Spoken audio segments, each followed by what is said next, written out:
Senhoras e senhores, boa tarde.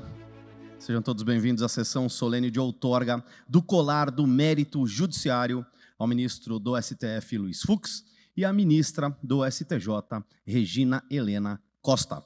Convidamos para a composição da mesa dos trabalhos, excelentíssimo desembargador Paulo Sérgio Brant de Carvalho Galizia, presidente do Tribunal Regional Eleitoral de São Paulo.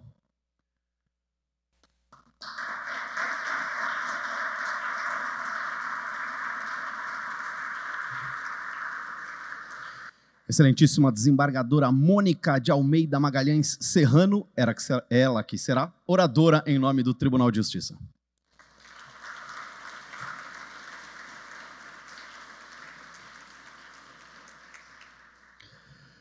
Desembargador Francisco José Galvão Bruno, presidente da Seção de Direito Criminal do Tribunal de Justiça do Estado de São Paulo.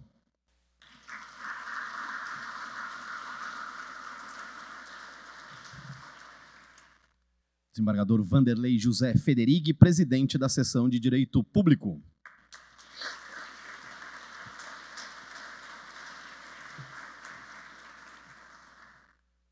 Excelentíssimo desembargador Arthur César Beretta da Silveira, presidente da Seção de Direito Privado.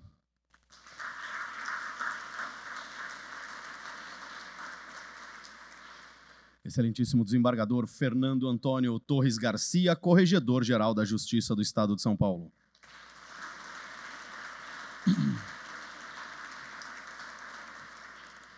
Excelentíssimo desembargador Guilherme Gonçalves Strenger, vice-presidente do Tribunal de Justiça do Estado de São Paulo.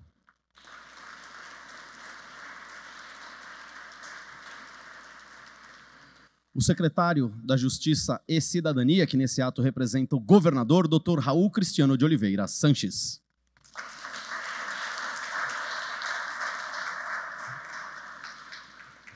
E acompanhando nossos homenageados, ministro Luiz Fux e ministra Regina Helena Costa, convidamos à mesa nosso presidente, desembargador Ricardo Mair Anafi.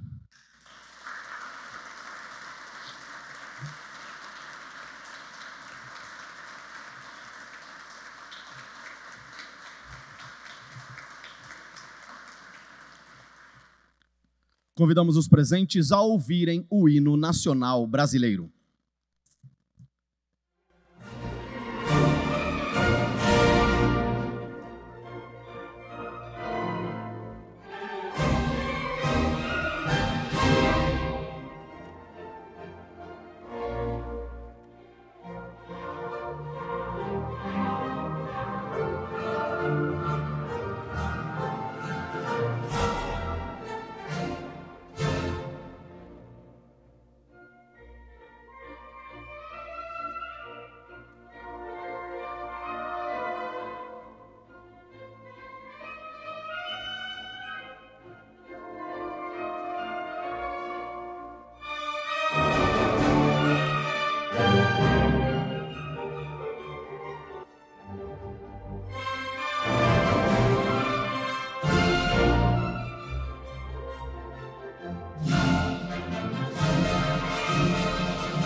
Declaro aberta a sessão solene de outorga do colar do mérito judiciário às suas excelências, ministro Luiz Fux, do Supremo Tribunal Federal, e ministra Regina Helena Costa, do Superior Tribunal de Justiça. Solicito ao senhor mestre de cerimônias que decline o nome das autoridades presentes. Juiz Orlando Eduardo Geraldi, presidente do Tribunal de Justiça Militar do Estado de São Paulo. Dr. Florisvaldo Antônio Fiorentino Júnior, Defensor Público Geral do Estado de São Paulo. Ministro Massami Uieda, Dr. Mairan Gonçalves Maia Júnior, representando a presidente do Tribunal Regional Federal da Terceira Região. Dr. Eunice Prudente, secretária municipal de Justiça, representando o prefeito da capital. Desembargador Paulo Dimas de Bellis Mascaretti, presidente do Tribunal de Justiça do Estado de São Paulo, biênio 2016-2017. Desembargador José Maria Câmara Júnior, diretor da Escola Paulista da Magistratura. Desembargadora Lígia Cristina de Araújo Bisoni, ouvidora do Tribunal de Justiça do Estado de São Paulo. Juíza Vanessa Ribeiro Mateus, presidente da Associação Paulista de Magistrados. Juíza Ana Maria Brugim, presidente do Instituto Paulista de Magistrados. Dr. Leonardo Sica, vice-presidente da OAB Seção São Paulo, representando a sua presidente. Dr. Renato de Melo Jorge Silveira, presidente do Instituto dos Advogados de São Paulo. Dr. Renato Cury, ex-presidente da Associação dos Advogados de São Paulo, representando o presidente da AASP. Coronel PM Miguel Elias da Fara, chefe da Assessoria Policial Militar do Tribunal de Justiça, representando o comandante-geral da PM. Dr. Tiago Antônio Salvador, delegado de polícia, chefe da Assessoria Policial Civil do Tribunal, representando o delegado-geral. Dr. Alexandre Gomes Cassama, diretor do Colégio Notarial do Brasil, Seção São Paulo, representando o seu presidente. Doutora Marina Magro Berens Martinez, procuradora-geral do município de São Paulo. Agradecemos a presença das demais autoridades, desembargadores, desembargadoras, juízes, integrantes do Ministério Público, da Defensoria Pública, advogados, todas as autoridades civis e militares, os familiares e amigos dos homenageados, todos os servidores da Justiça aqui presentes, enfim, todas as senhoras e senhores que abrilhantam esse evento. Senhoras e senhores, passo a leitura do diploma de outorga. O Tribunal de Justiça do Estado de São Paulo outorga aos ministros Luiz Fux e Regina Helena Costa, nos termos da resolução aprovada em sessão plenária de 31 de outubro de 73, baixada pela presidência naquela mesma data, conforme deliberação da Comissão Especial de Honraria e Mérito, o colar do mérito judiciário, tendo em vista as relevantes contribuições prestadas à cultura jurídica e ao poder judiciário. Senhoras e senhores, nesse momento, excelentíssimo desembargador Ricardo Mair Anaf, presidente do Tribunal de Justiça do Estado de São Paulo, auxiliado pela desembargadora Mônica Serrano, promoveu a entrega do colar do mérito judiciário ao ministro do STF, Luiz Fux, que assinará o livro dos agraciados com o colar.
Muito obrigado.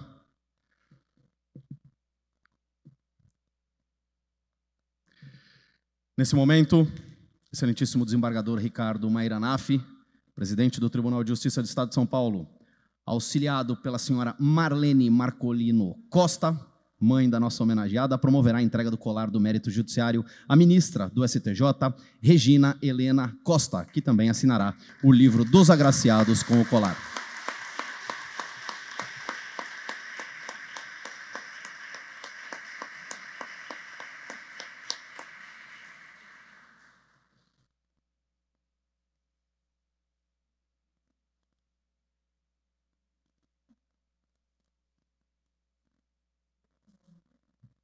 Prendeu.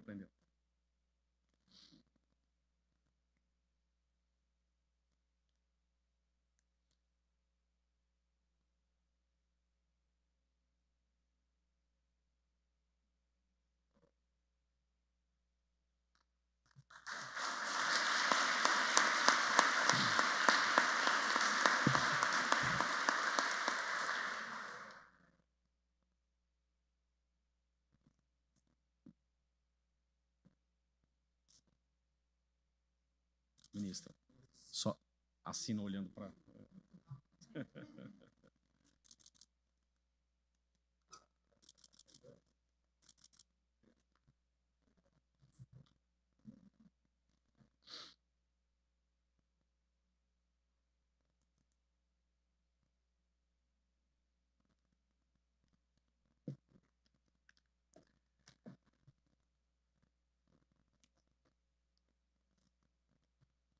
Anunciamos a palavra da nossa homenageada, excelentíssima...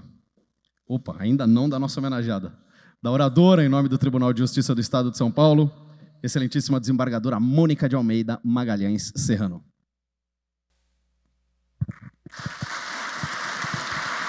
Obrigada. Prometo ser breve. Só umas 50 folhas aqui. Boa tarde a todas e todos os presentes, caros colegas, desembargadores e desembargadoras, magistradas e magistrados, procuradoras e procuradores, advogadas, advogados, defensores e defensoras, e membros representantes do Ministério Público, além de servidores. Muito boa tarde. Peço licença, ademais, para cumprimentar as autoridades todas presentes, bem como os integrantes dessa colenda mesa, na pessoa do excelentíssimo presidente desta corte, desembargador Ricardo Maera Naff. Prezados homenageados por esta corte. Outorga-se hoje o colar de mérito a dois grandes expoentes da magistratura.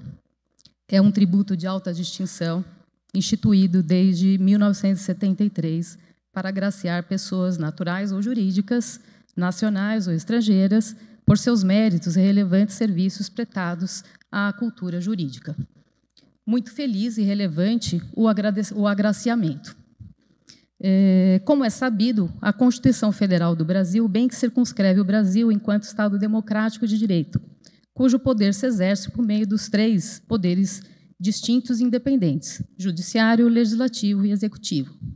Nessa ambiência democrática é que se caracteriza a jurisdição constitucional brasileira, cabendo à Suprema Corte a interpretação final das normas constitucionais e ao Superior Tribunal de Justiça as controvérsias no âmbito infraconstitucional. Contudo, esse papel interpretativo não encerra tarefa simples. O ilustre ministro e doutrinador, que eu peço licença para citar, Luiz Roberto Barroso, bem nos alerta acerca da expansão da jurisdição e de uma certa transferência de poder para as instituições judiciais, em detrimento das instâncias políticas tradicionais, que são o legislativo e executivo, e afirma: a legitimidade democrática da jurisdição constitucional enfrenta algumas objeções consistentes, dentre as quais se destaca a denominada dificuldade contramajoritária. De fato, o Poder Judiciário, integrado por agentes públicos não eleitos, pode invalidar atos do Executivo e do Legislativo, cujos membros têm o batismo do voto popular. Nada obstante, é certo que a democracia não se assenta apenas no princípio majoritário, mas também na realização de valores substantivos, na concretização dos direitos fundamentais e na observância de procedimentos que assegurem a participação livre e igualitária das pessoas. A tutela desses valores, direitos e procedimentos é o fundamento de legitimidade da jurisdição constitucional. Os tribunais superiores, por assim dizer, constantemente são instados a se pronunciar sobre questões relevantes e caras ao país, com o desígnio de uma deliberação que atenda aos reclamos sociais.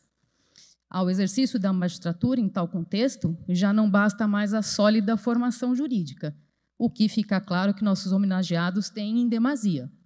Importa, outro sim, a firmeza de conduta, o olhar voltado à concretização dos direitos fundamentais, à redução das desigualdades sociais, ao acolhimento das minorias e, principalmente, à defesa da democracia.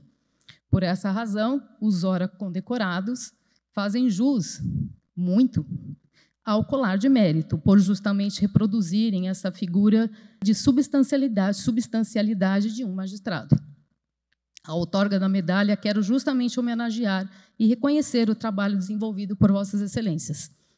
Não podemos, contudo, aqui deixar de ilustrar a trajetória de cada qual. O nosso homenageado, o ministro Luiz Fux, para além de ser o mister e melhor interpretar a Constituição, ocupando a Suprema Corte por mais de 2 anos, exibe currículo admirável. Foi promotor de justiça de 1979 a 1982, juiz de direito do Estado do Rio de Janeiro, aprovado em primeiro lugar em concurso de provas e títulos em 1982. Juiz do Tribunal de Alçada e desembargador do Tribunal de Justiça do Estado do Rio de Janeiro, ministro do Superior Tribunal de Justiça de 2001 a março de 2011 e nomeado como ministro do Supremo Tribunal Federal, função que exerce desde 2011. Presidente do Tribunal Superior Eleitoral de fevereiro a agosto de 2018, presidente do Supremo Tribunal Federal e do Conselho Nacional de Justiça de setembro de 2020 a setembro de 2022. O ministro é também professor doutor, titular da Faculdade de Direito da Universidade do Estado do Rio de Janeiro, aprovado com nota 10, com distinção e louvor. Autor de mais de 20 obras sobre processo civil, presidente da Comissão de Elaboração do novo Código de Processo Civil, em vigor desde 2016. Conferencista nacional e internacional, convidado da Harvard Law School, Oxford University e Council of the Americas. É também membro da Academia Brasileira de Letras Jurídicas e da Academia Brasileira de Filosofia e membro fundador da Academia Brasileira de Letras da Magistratura. Foi nomeado ministro Supremo Federal em 10 de fevereiro de 2011 e empossado em 3 de março de 2011, após aprovação por unanimidade pela Comissão de Constituição e Justiça do Senado Federal. Vale destacar que, durante a gestão do ministro na presidência do Supremo, encerrada no dia 12 de setembro de 2022, foi contabilizado o menor acervo total dos últimos 27 anos, com 22.354 processos em tramitação, ou seja, 21% a menos em relação à data de sua posse. Pontua-se entre os vários processos, poderíamos citar vários, relatados pelo ministro Luiz Fux, o recurso extraordinário com repercussão geral de número 1224374, tema 1079, em que o voto do ministro Fux, por unanimidade dos votos do plenário, confirmou regra do Código Brasileiro de Trânsito Brasileiro que impõe multa, retenção e apreensão da Carteira Nacional de Habilitação do motorista que se recusa a fazer teste do bafômetro, qualquer outro exame clínico voltado a ferir presença de álcool ou outra substância psicoativa no sangue.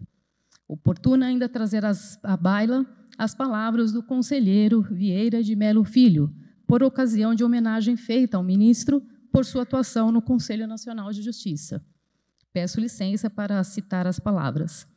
Vieira de Melo Filho lembrou os eixos que nortearam a gestão de Fux, destacando a proteção aos direitos humanos e ao meio ambiente, o combate à corrupção e à criminalidade organizada e a digitalização do judiciário, com a ampliação do acesso à justiça. Ele também ressaltou a atuação diligente em relação à violência contra a mulher, com a aprovação de normas e de projetos voltados à superação da violência de gênero. Há que se estender aqui essas palavras à atuação rotineira do ministro Fux no decorrer de suas atividades no Supremo, que sempre se dá com retidão e integridade. No tocante à ministra Regina Helena Costa, eu quero dizer que a tenho como amiga e forte inspiração e modelo de jurista e magistrada. Primeiramente, de igual modo, como não poderia deixar de ser, guarda-ministra, currículo irrefutável.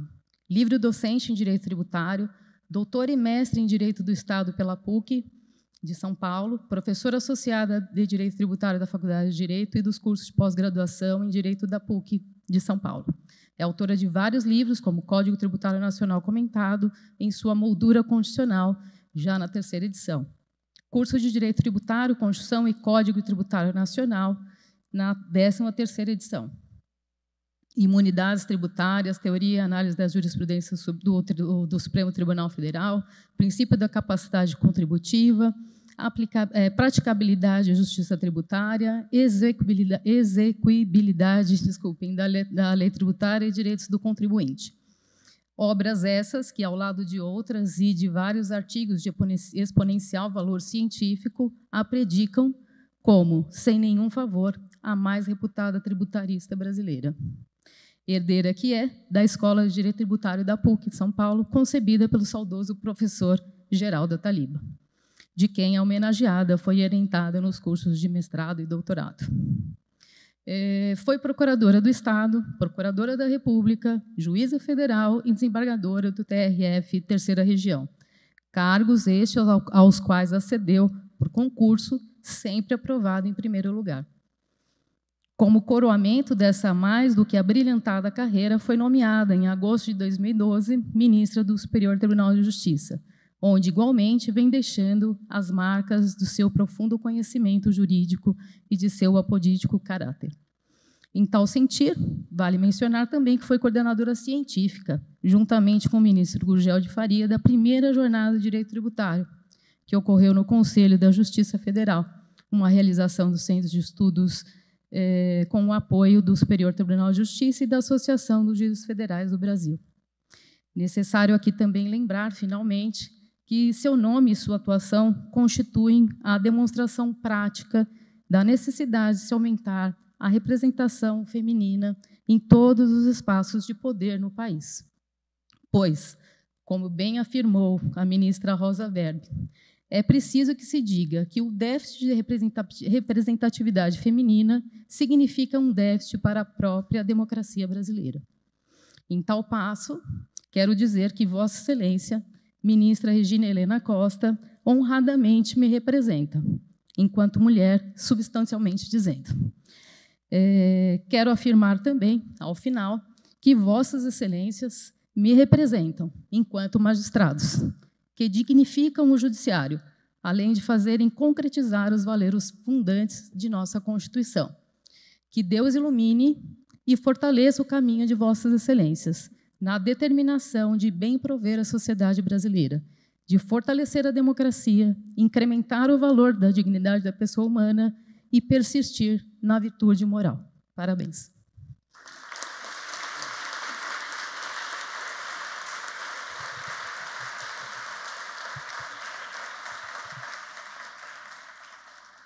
Com grande honra que anunciamos a palavra da ministra do STJ, Regina Helena Costa, nossa hoje homenageada.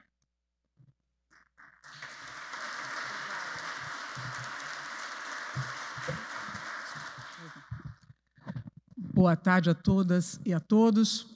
Com grande prazer, muito lisonjeado que estou aqui. Presidente Ricardo Anaf, da Igreja Corte, Tribunal de Justiça do Estado de São Paulo, um dos maiores e mais importantes tribunais deste país. Na pessoa de quem cumprimento todos os membros dessa casa, todos os senhores desembargadores. Também quero cumprimentar especialmente a doutora Mônica Serrano, que é realmente minha amiga, e daí porque a generosidade de seu discurso de saudação no que tange a minha pessoa. E na pessoa de quem eu cumprimento todas as profissionais do direito que estão aqui presentes. E também uma referência especial ao ministro Luiz Fux, que é merecedor de todas as homenagens, que é referência da magistratura, que foi referência e ainda é referência para mim. Muito obrigada por estar aqui, estou lisonjeado de estar na presença de Vossa Excelência recebendo essa homenagem. Eu vou dizer brevíssimas palavras, porque a gente sempre fica emocionada com a homenagens de amigos, e estou entre amigos, e fico muito, muito feliz por isso.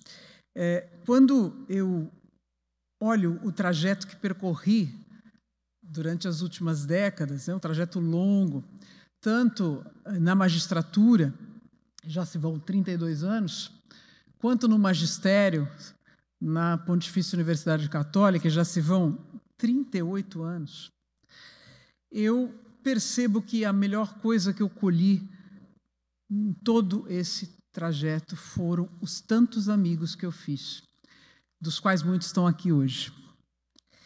Eu sempre costumo lembrar um pensamento do poeta Paulo Bonfim, que acredito muitos dos senhores e senhoras conheçam.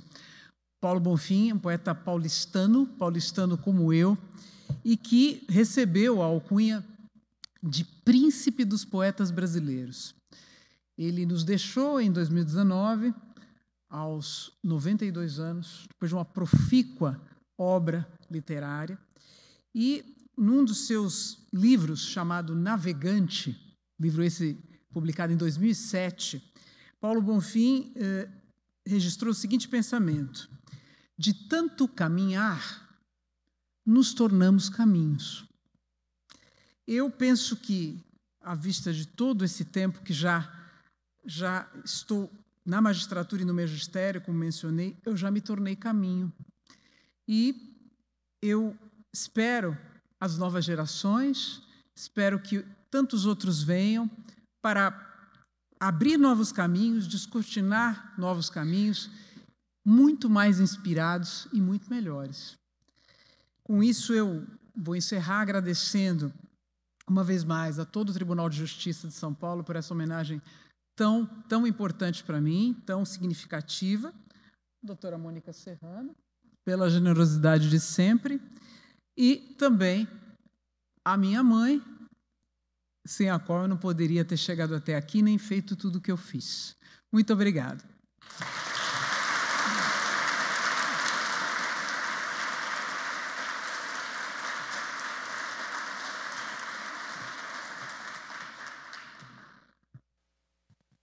Com grande honra que ouviremos agora nosso homenageado, excelentíssimo ministro do STF, Luiz Fux.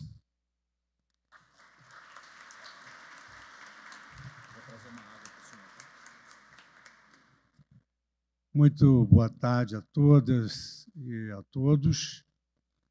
Tendo em vista que eu não tive a honra e o prazer de conviver nesse tribunal, na medida que sou oriundo do Tribunal de Justiça do Rio de Janeiro, me permitam a liturgia, primeiramente, de saudar a desembargadora Mônica Serrano, que nos concedeu uma honra muito maior que nós merecíamos, relembrando o nosso passado, o nosso presente e, evidentemente, nós construímos o nosso futuro com o nosso presente. Queria saudar pela plateia a todos aqui presentes, meu amigo Tozé, está sentado ali, querido amigo. Saudar desembargador Ricardo Maíra Naf, por essa honra que me concede. Doutor Raul Cristiano de Oliveira Santos, secretário em exercício de Justiça e Cidadania. Desembargador Guilherme Gonçalves Strenger, vice-presidente do Tribunal de Justiça.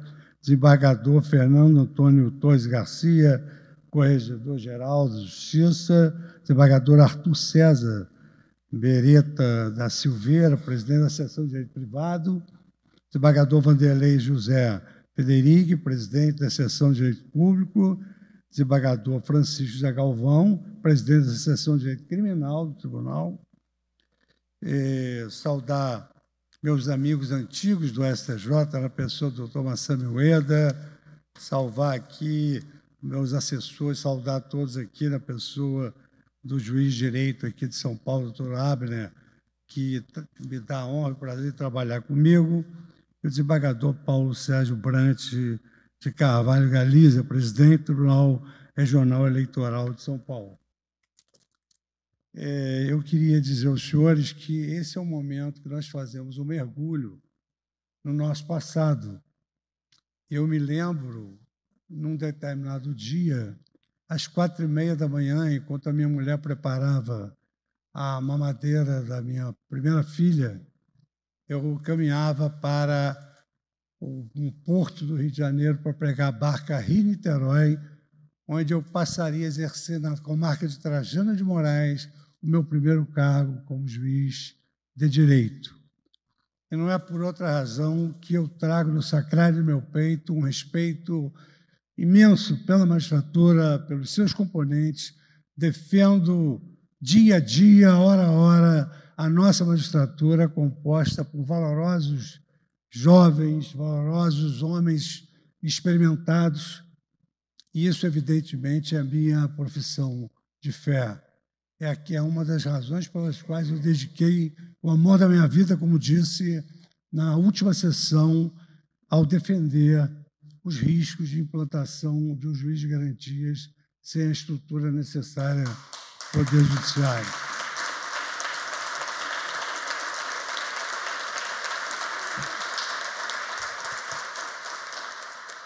Aqui, a minha querida homenageada, Regina Helena Costa, com esse currículo magnífico, insuperável, citou a senhora, sua mãe, aqui presente, que eu pensei que fosse sua irmã, mas está muito está muito atlética ainda. E eu também queria citar uma pessoa muito querida da minha família, porque a minha ida para a magistratura foi antecedida de uma história que, para mim, representa o ar que eu respiro, representa os meus ancestrais, representa o meu Brasil, representa o berço dos meus filhos.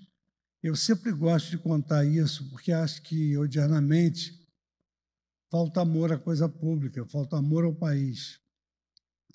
E eu estou na magistratura graças a uma exigência severa de um velho romeno que foi meu pai. Hoje, saudoso pai, não está presente.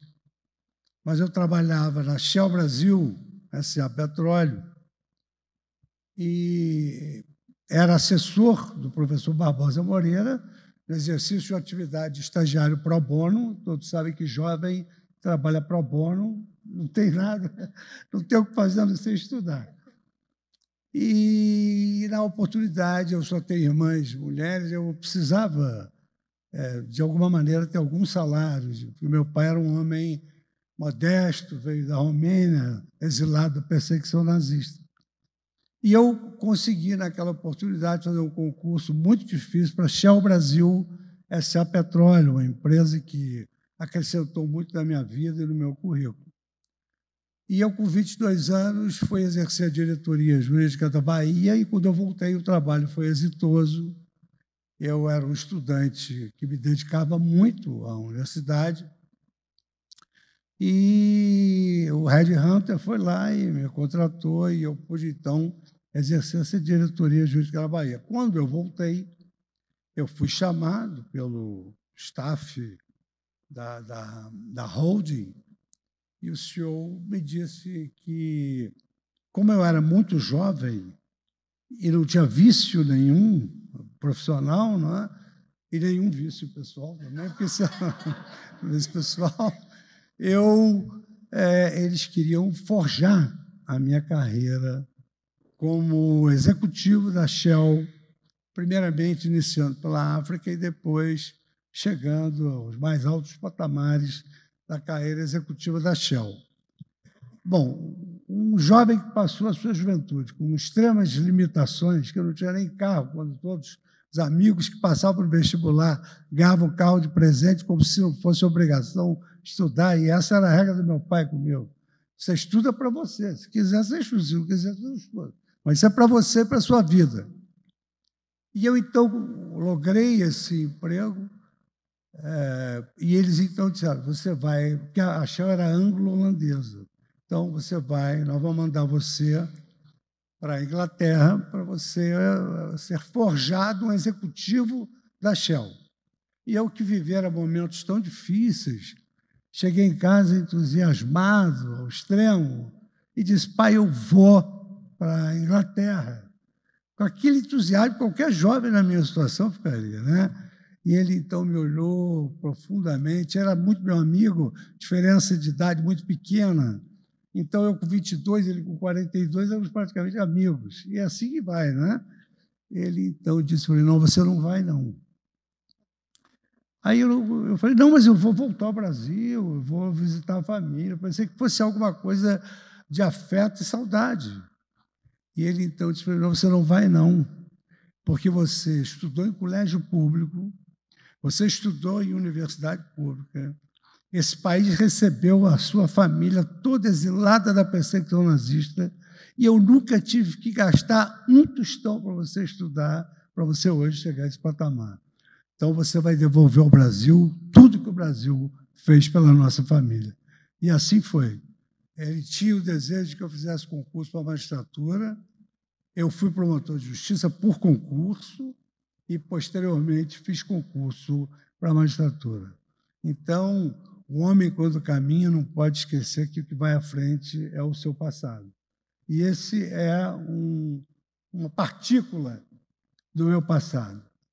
Por outro lado, já no exercício da jurisdição e tendo estudado, que a gente vai viver a vida inteira estudando e não sabendo nada, eu me dedicava muito à leitura de Piero Calamandrei, que fora jurista e cientista político.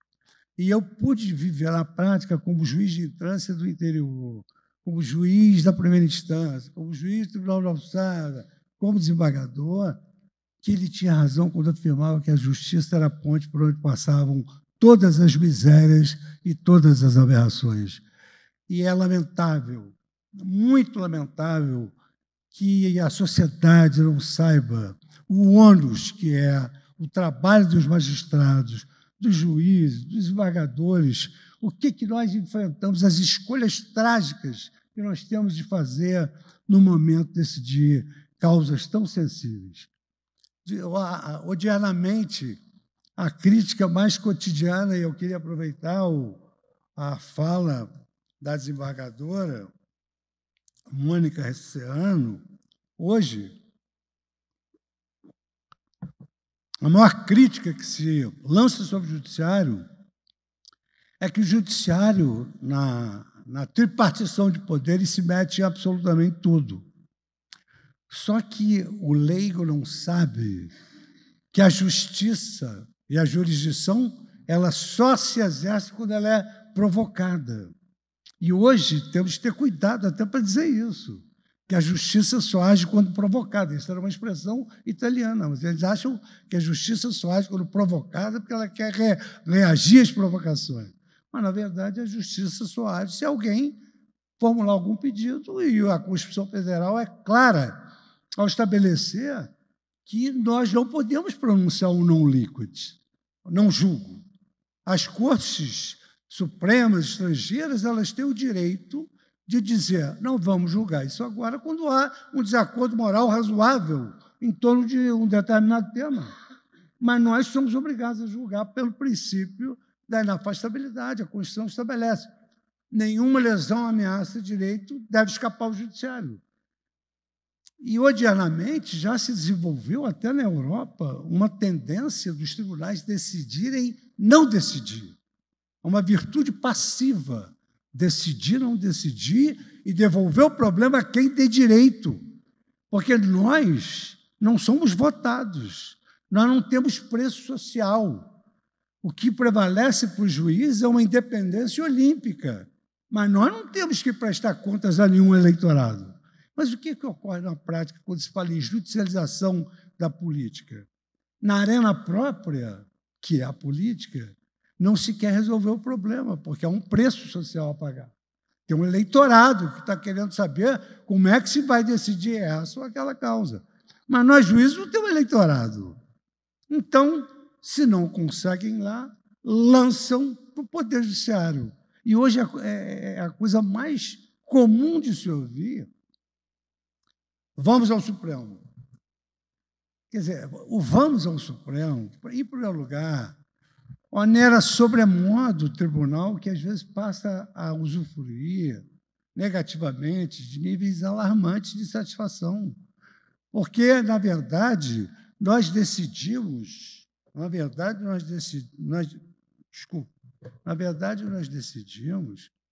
questões que gravitam em torno de valores morais. A sociedade, a Constituição Federal, ela não se limita a estabelecer competências, ela estabelece valores, dignidade humana, razoabilidade, eficiência, moralidade. Então, nós temos as nossas escolhas com parâmetros constitucionais. E, evidentemente, que onde há desacordo moral, o judiciário tem de decidir, o judiciário brasileiro, e, a forciore, a decisão, quando não agrada, e hoje o Brasil está polarizado, a culpa é sempre do judiciário. Mas nós temos de lutar intensamente, porque a luta pela justiça é algo que sempre foi consagrado pela história. Num afresco do Vaticano, na área reservada à justiça, Platão aponta para o céu e Aristóteles para a terra. Para Platão, a justiça era uma coisa dos céus, e para Aristóteles era um trabalho dos homens. E ninguém, mais do que Hans Kelsen, estudou a justiça. E esse homem, que foi um teórico da justiça, ele começou escrevendo O Império da Justiça. Depois escreveu O Sonho de Justiça. Depois ele escreveu A Ilusão da Justiça. E ao morrer, no ocaso da sua vida, ele escreveu O que é a justiça? Com a sapiência de quem se dedicar a esse valor. O que é a justiça? Então ele dizia, o importante não é saber o conceito, é não parar de perguntar. Então, nesse momento em que nós vivemos no limite do sentimento constitucional do povo em relação ao Poder Judiciário, é uma hora muito importante.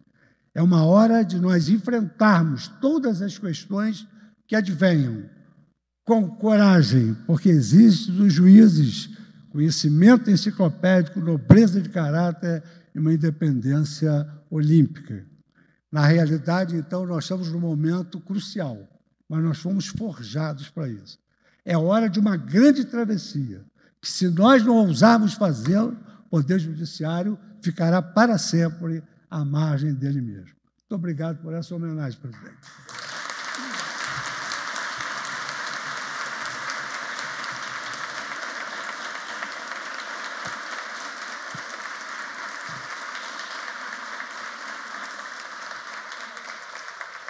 Nós destacamos e agradecemos aqui a presença do Dr. Vidal Serrano Nunes, Júnior, subprocurador-geral de Justiça, que nesse ato representa o Procurador-Geral de Justiça do Estado de São Paulo. Nós informamos que, ao final do evento, os homenageados receberão os cumprimentos dos integrantes da mesa e, após, dos demais convidados, por uma fila que os senhores deverão formar pelo centro do salão, entrando aqui por esse lado, onde agora está a tribuna. Senhoras e senhores, retoma a palavra o excelentíssimo desembargador Ricardo Maíra Nafi, presidente do Tribunal de Justiça do Estado de São Paulo.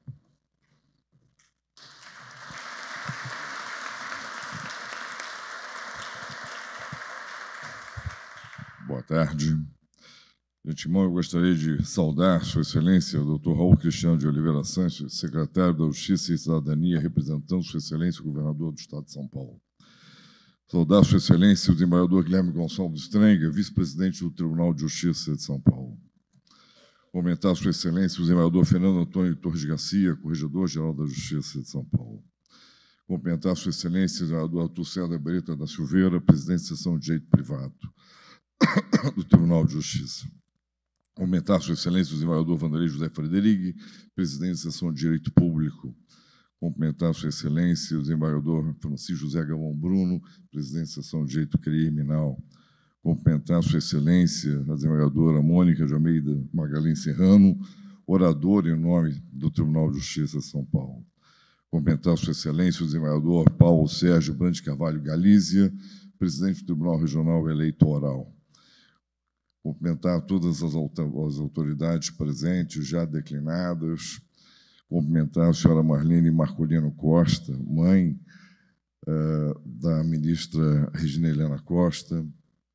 Cumprimentar a todos os senhores desembargadores,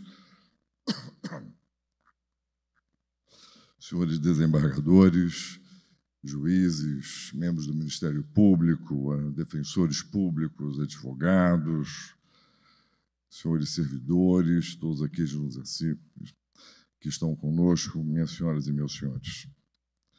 Desculpe, eu estou ficando sem voz.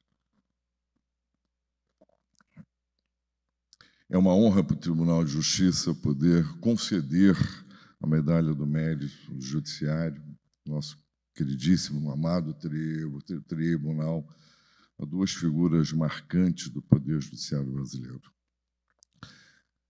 É premissa da medalha do mérito do Judiciário de São Paulo a honradez, a dignidade, o conhecimento e o que se oferece à Justiça de São Paulo. Sem sombra de dúvida, honradez, dignidade, conhecimento já foram decantados pela nossa oradora e nós conhecemos a vida de ambos. Ou seja, não há a menor dúvida. A vida de São Paulo muito se ofereceu. A vida do Brasil há muito se ofereceu. As decisões do Superior Tribunal de Justiça, Supremo Tribunal Federal, afetam a vida de todos os brasileiros, em especial aquelas de repercussão geral, aquela dos repetitivos, as ações diretas de inconstitucionalidade, as ações dos preceitos fundamentais. E, como Vossa Excelência, ministro Luiz Fux, havia adiantado, eu ia falar sobre isso, mas a importância de um juiz de carreira no Supremo Tribunal Federal, em especial no que diz respeito ao assunto que está mais em voga, o juiz de garantias. Não vou discutir aqui o mérito, não vou fazer qualquer menção, não teria essa ousadia. Mas a colocação do que é necessário para os tribunais, a adequação dos tribunais aos juízes de garantia, se for o caso. Todo o esforço econômico, todo o esforço de pessoal nos novos juízes para uma adequação ao juiz de garantias. Uma vacatio legis, que aquela prevista é muito pequena, não é possível, é absolutamente inviável, mesmo para São Paulo, que tem o DIPO, que já foi objeto de tantas discussões e tantas observações. Então, essa postura é a postura de quem se preocupa com o Poder Judiciário, que se preocupa com a organização do Poder Judiciário, a magistratura, seus servidores e todos aqueles que atuam no Poder Judiciário. Daí o nosso agradecimento e a nossa honra em poder oferecer a medalha do mérito judiciário a Vossa Excelência. A ministra Regina Helena Costa, eu não vou dizer que éramos vizinhos, porque, na realidade, os nossos pais eram vizinhos e nós éramos adolescentes, até um tempo, tem muitos anos. E eu tive a honra de conhecer os pais da Regina, sua irmã, e fizemos juntos o primeiro crédito do mestrado de Direito Tributário na Pontifícia Universidade Católica de São Paulo. E aí eu tenho um carinho todo especial, eu sou um filho da PUC na origem, sou graduado pela PUC, e foi um período fantástico com o Paulo de Barros Carvalho, a Regina. A Regina foi a única nota 10 da classe, né? Foi um negócio assim maravilhoso. Eu tive o 10, mas eu tive o 10 porque ele simpatizou comigo, não foi por outra razão, não. A Regina tem um conhecimento invejável e as suas colocações em matéria de direito tributário, e aí fala quem é do direito público, a seção de direito público de São Paulo, são muito importantes. Abrem um viés de análise puramente técnico, o que, para quem gosta de direito tributário, é uma delícia. Não? Então, essa é mais uma razão da medalha do mérito judiciário de São Paulo. Novamente, repito, para o Tribunal de Justiça é uma honra essa concessão. Falo em nome de todos os membros do Conselho Superior da Magistratura, de todos os juízes e servidores de São Paulo, e como chefe de governo, chefe de poder, eu falo em nome da população de São Paulo, da população bandeirante. Muitíssimo obrigado a ambos, muitíssimo obrigado por me ouvirem. Declaro encerrada a sua solenidade. Muito obrigado.